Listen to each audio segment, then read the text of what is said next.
Pemirsa, rapat pimpinan Mahkamah Kehormatan Dewan DPR RI hari ini menjadwalkan memanggil kembali pengusaha Riza Khalid dan Menko Polhukam Luhut Binsar Panjaitan untuk bersaksi soal kasus Papa Minta Saham. Untuk informasi selengkapnya kita akan terhubung dengan reporter Andika Perdana dan juru kamera Abdullah Hoyrudin langsung dari gedung DPR MPR Senayan, Jakarta. Ya Andika, kita ingin mengupdate kembali apakah sudah terlihat Riza Khalid atau mungkin kehadiran Luhut Binsar Panjaitan di sana. Baik Carlos dan pemirsa, kami baru saja mendapatkan informasi jam 11:13 ini ataupun saat ini, di mana kami berada di gedung DPR tadi dari salah satu wakil Ketua MKD DPR, Junimart Girsang, menyampaikan bahwa pengusaha Riza Khalid tidak hadir dalam pemanggilan agenda kali ini. Namun kami masih menunggu kepastian pernyataan dan informasi dari Junimart Girsang, di mana jika kita melihat pada agenda pemanggilan sebelumnya, Riza Khalid sudah 2 kali mangkir ataupun tidak hadir. Yang menurut dari Kemenkumham, pemerintah menyampaikan bahwa data dari awal Desember lalu, Riza Khalid telah meninggalkan Republik Indonesia ke luar negeri, dan dari Kapolri Badrodin Haiti menyampaikan yang disampaikan pada hari ini, bahwa Riza Khalid sudah lagi tidak berada di Singapura. Ini artinya sudah keluar dari Singapura, namun belum diketahui negara mana yang dituju oleh Riza Khalid. Yang menyampaikan bahwa data ini tidak dapat diungkap ke publik. Namun dari Kemenkumham menyampaikan bahwa jika penegak hukum termasuk dari Kejaksaan Agung jika menginginkan informasi soal keberadaan dari Riza Khalid, dapat meminta informasi kepada Kementerian Hukum dan HAM. Carlos. Iya, Riza Khalid sudah mengkonfirmasi tidak hadir, begitu Andika informasi dari Anda. Lalu apakah kemudian ada konfirmasi kehadiran Luhut Binsar Panjaitan? Lalu dengan rencana kedatangannya, apa kemudian Luhut sudah berkomentar terkait rencana kehadirannya di MKD hari ini? Luhut Binsar Panjaitan diagendakan akan menjalani sidang jam 13.00 WIB dan belum terlihat ada di gedung DPR ataupun di ruang MKD. Namun pada konferensi pers yang ia gelar pada beberapa hari lalu, ia menegaskan akan hadir dalam agenda sidang MKD pada hari ini. Bahkan ia menyampaikan meminta kepada MKD untuk memeriksa dirinya terkait dengan bukti rekaman Papa Minta Saham tersebut.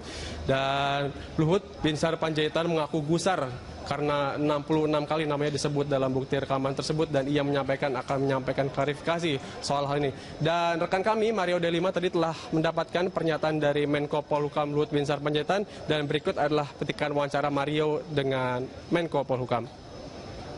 Hadir di MKD. Hadir.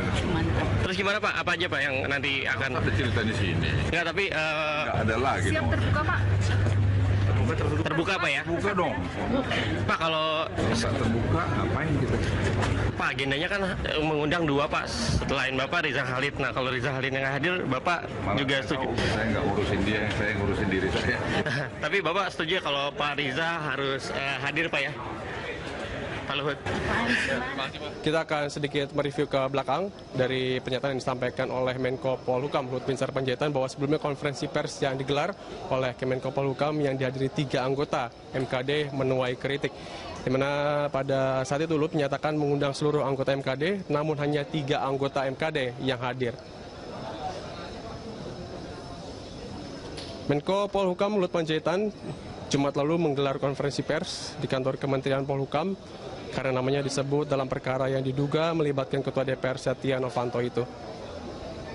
3 anggota MKD DPR menghadiri konferensi pers itu. Ketiganya adalah Ridwan Bey, Kahar Muzakir, dan Adis Kadir. Luhut mengatakan sengaja mengundang semua anggota MKD untuk menghadiri konferensi pers tersebut, tapi ternyata yang hadir hanya beberapa orang. Mantan Kepala Kantor Staf Kepresidenan itu mengatakan ia tidak tahu MKD memanggilnya pada Senin pekan depan ataupun hari ini, sehingga mengundang anggota MKD tersebut.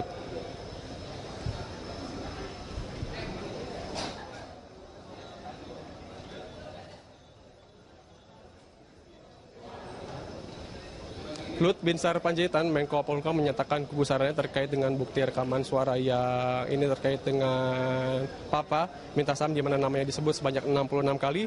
Luhut merasa sangat terganggu karena namanya ikut disebut dalam rekaman percakapan tersebut yang menyebut dirinya bisa berperan dalam mengatur perpanjangan kontrak PT Freeport Indonesia. Bawahi kepada saudara sebelum bertanya, sebelum ada tanya jawab. Posisi kami jelas. Jadi kalau Anda lihat tanggal-tanggal ini, kalau ada yang menuduh saya seolah-olah saya pernah berbicara kepada saudara Novanto atau saudara Reja untuk mempengaruhi presiden untuk memperpanjang itu.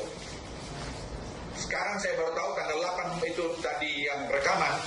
Tanggal 17 saya masih membuat memo pada presiden tidak setuju perpanjang itu. Dan tanggal 2 Oktober masih lagi tidak setuju kepada perpanjangan itu kepada presiden. Di mana jadi saya terlibat. Itu yang membuat saya akhirnya jadi lama-lama jadi merasakan kenapa jadi tidak adil pemberitaan ini. Saya ingin orang yang bicara mengenai ini datang ke saya, tunjukkan salah saya di mana. Saya ulangi, tunjukkan salah saya di mana, karena saya terganggu. Terganggu saya dengan 2 anak saya yang masih tentara aktif. Saya sendiri, istri saya. Ya, saya ingin berhadapan dengan orang-orang yang bicara itu. Baik, kita selesaikan secara baik. Jangan negeri ini dirusak karena rumor. Jangan negeri ini dirusak hanya berita-berita tidak benar. Saya benar-benar terganggu mengenai itu, dan saya terganggu karena mengganggu keluarga saya. Menurut saya sudah keterlaluan. Siapa saja, saya ulangi, siapa saja, saya akan pertaruhkan semua untuk menghadapi itu. Karena saya hanya ingin mengabdi pada negara Republik Indonesia ini dalam umur saya yang seperti ini, dan saya hanya loyal kepada pimpinan saya. Pernyataan Menko Polhukam Luhut Binsar Panjaitan pada hari Jumat lalu itu sangat berbeda dengan penjelasannya pada November lalu. Ketika itu, dalam konferensi pers di kantor Menko Polhukam, Luhut Panjaitan dengan sangat tenang menyatakan dirinya tidak merasa dicemarkan dengan namanya disebut dalam rekaman pembicaraan terkait perpanjangan kontrak Freeport. Luhut bahkan menegaskan dirinya tidak akan melancurkan jabatan untuk kepentingan pribadi. Dari berita 1, Pak, Ya. Bapak tadi kan Bapak katakan bahwa tidak perlu adanya lapor hukum. Namun ini kan nama Anda juga turut dicemarkan, Pak, dalam kasus ini. Udah ada, saya nggak merasa tercemar, nggak terasa tercemar, saya kok biasa-biasa aja menurut saya itu. Tapi saya tercemar. Ya, saya jelasin, dan saya tidak salah, saya tidak pernah laku, saya tidak ada bisnis satu peser pun dengan siapapun. Dan itu janji saya pada diri saya dengan istri saya. Ya, karena selama saya jadi pejabat negara, saya tidak akan melacurkan profesional. Sidang MKD yang digelar pada Senin lalu, 7 Desember 2015, menghadirkan Ketua DPR Setia Novanto. Setia datang ke ruang sidang MKD melalui pintu samping karena sidang terkait pencatutan nama presiden yang berlangsung tertutup. Novanto tiba di ruang sidang MKD, Gedung Nusantara 2 Senayan, Jakarta, hampir pukul 14 waktu Indonesia bagian Barat. Namun Novanto tidak melalui jalur utama, melainkan dari lorong kecil yang menghubungkan Gedung Nusantara 1 dan 2. Padahal dari eskalator yang ada di Gedung Nusantara 2 DPR, puluhan Pamda DPR sudah membuat pagar betis untuk menyambut Setia Novanto. Novanto ditemani pengacaranya, Firman Wijaya, tidak memberikan tanggapan sedikit pun. Sidang berlangsung tertutup, di mana layar televisi yang berada di depan ruang MKD, yang biasanya menyiarkan sidang MKD, ternyata mati. Interpretasi Anda dari pintu ruang rapat ya, Pak Sebastian.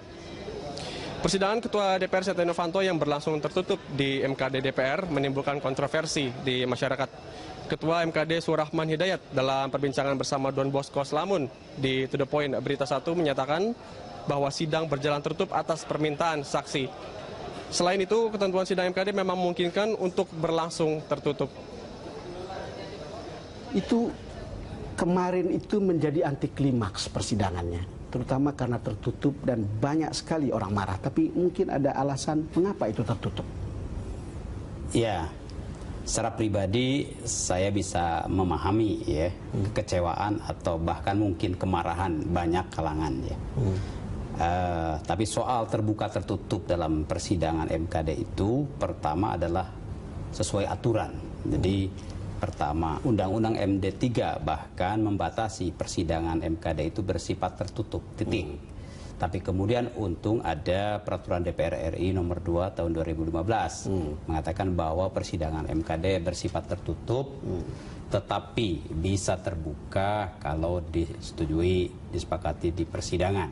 Nah, di poin itu kemudian kita rapat atas desakan ataupun ini kepentingan transparansi.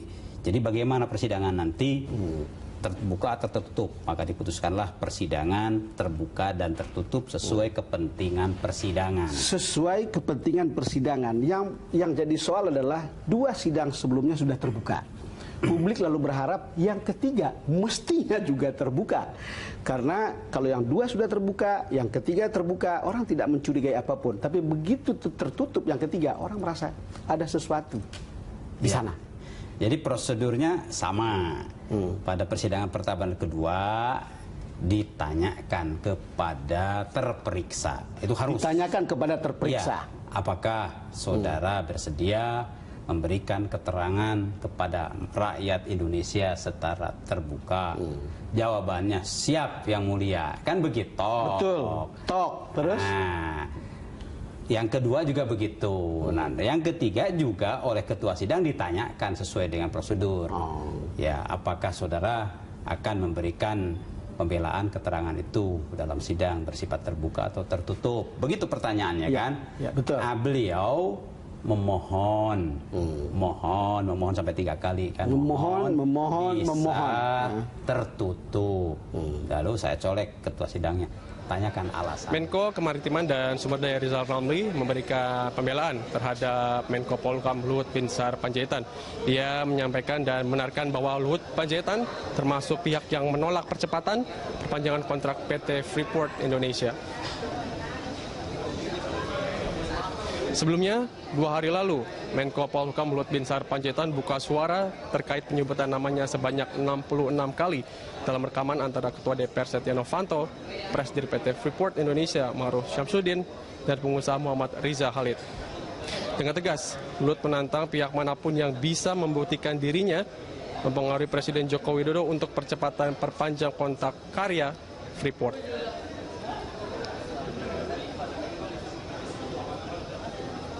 Pak Luhut Panjaitan tidak pernah meminta-minta saham Freeport.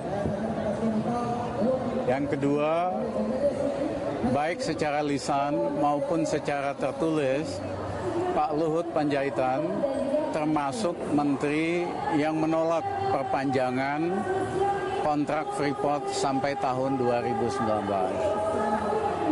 Posisi Pak Luhut sama dengan posisi Presiden Jokowi, sama dengan posisi kami sebagai Menko Maritim dan Sumber Daya, di mana buat kita yang paling penting apa manfaat yang kita bisa dapatkan dari Freeport. Satu itu adalah tadi rangkaian dari yang terkini, tadi update dari sidang terhadap pengusaha Riza Khalid di MKD DPR, dan tadi review dari pernyataan termasuk dari Menko Polhukam Luhut Binsar Panjaitan soal agenda sidang di MKD DPR. Dari gedung DPR kami kembalikan ke studio, Carlos. Baik, Andika, kita akan mengupdate selanjutnya informasi dari Anda dan berharap bahwa kehadiran Menko Polhukam dalam sidang MKD hari ini dapat berlangsung terbuka sidangnya, dan tentunya agar supaya tidak kebal hukum Riza Khalid agar kemudian ditindak dan dipanggil kembali oleh MKD agar bisa hadir dan memberi keterangan di sidang selanjutnya. Terima kasih, selamat bertugas kembali pemirsa.